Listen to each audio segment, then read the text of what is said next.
HTS tangkap Jenderal Jagal rezim Assad paling dicari. Pemerintah baru Suriah di bawah kepemimpinan Abah Haji Al-Golani, sukses menangkap seorang pejabat senior rezim Assad yang paling kejam selama masa Suriah di bawah kendali pihak Assas bin Bangsat. Bagaimana tidak, Jenderal Botak yang ditangkap ini dilaporkan oleh pihak oposisi Suriah merupakan jagal yang sudah sangat terkenal itu. Pasalnya selama masa rezim Assad, Muhammad Kanjo Hasan telah menandatangani hukuman mati terhadap ribuan orang dalam persidangan singkat. Bukan saja hal itu, Jenderal Botak yang enaknya kita lemparkan ke kandang buaya darat ini. Menurut keterangan dari Diab Seria, yang merupakan salah satu pendiri asosiasi orang yang ditahan dan hilang di penjara Said Naya, mengatakan kepada kantor berita AFP baru-baru ini, bahwa Kanjo Bangsat ini juga memeras para keluarga tawanan yang berada di penjara paling kejam di Suriah Setnaya. Menurut laporan yang dikumpulkan, Diab Sera mencatat, setidaknya, Kanjo telah memeras keluarga korban yang berada di Setnaya dengan total 150 juta dolar atau sekitar 2,4 triliun rupiah. Di mana menurut keterangan LSM tersebut, para anggota keluarga korban harus membayar sejumlah uang untuk mendapatkan informasi terkait nasib keluarga mereka yang berada di Setnaya.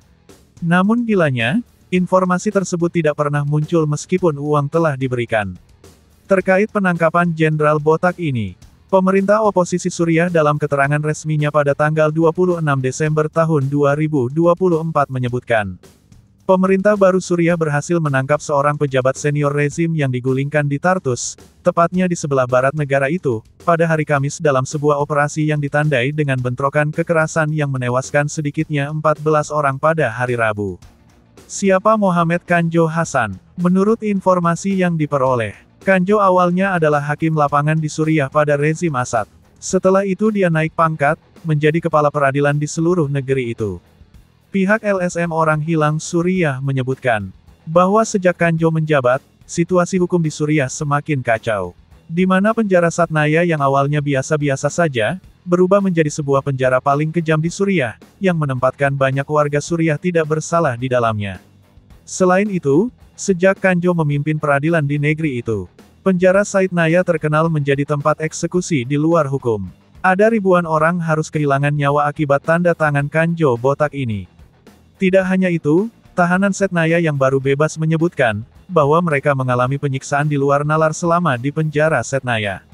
Penjara itu bukan saja memiliki ruang penahanan, namun juga banyak ruang penyiksaan, termasuk ruang eksekusi tanpa adanya pengadilan, atau lebih dikenal dengan eksekusi lapangan.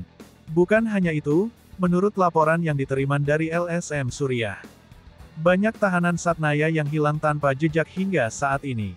Sehingga dapat kita bayangkan, bagaimana bentuk Kanjo ketika dia ditangkap oleh pasukan Abah Haji Al-Golani. Apakah dia sudah babak belur ditempeleng keluarga korban Satnaya setelah kekuasaannya hilang? Atau akan langsung disunat burungnya tanpa harus ada pengumuman oleh pasukan oposisi Suriah, seperti yang dia lakukan pada ribuan korbannya. Selain itu, menurut pemantau Perang Observatorium Suriah untuk Hak Asasi Manusia yang berpusat di Inggris, mereka mencatat, setidaknya ada sekitar 60.000 orang telah terbunuh karena penyiksaan atau karena kondisi yang mengerikan di pusat-pusat penahanan Al-Assad, khususnya di Setnaya. Dan ini terjadi sejak dimulainya pemerintahan Presiden Bashar al-Bangsat. Selain itu, pemerintah oposisi Suriah beberapa waktu lalu telah mengumumkan, akan mengejar dan menangkap seluruh pejabat rezim Assad yang bertindak kejam pada rakyat Suriah. Dan hukuman akan dilakukan sesuai kejahatan yang mereka perbuat. Sehingga kita dapat menebak, nasib si Botak Kanjo Hasan sepertinya akan segera jadi almarhum seperti beberapa jenderal lainnya yang langsung dieksekusi.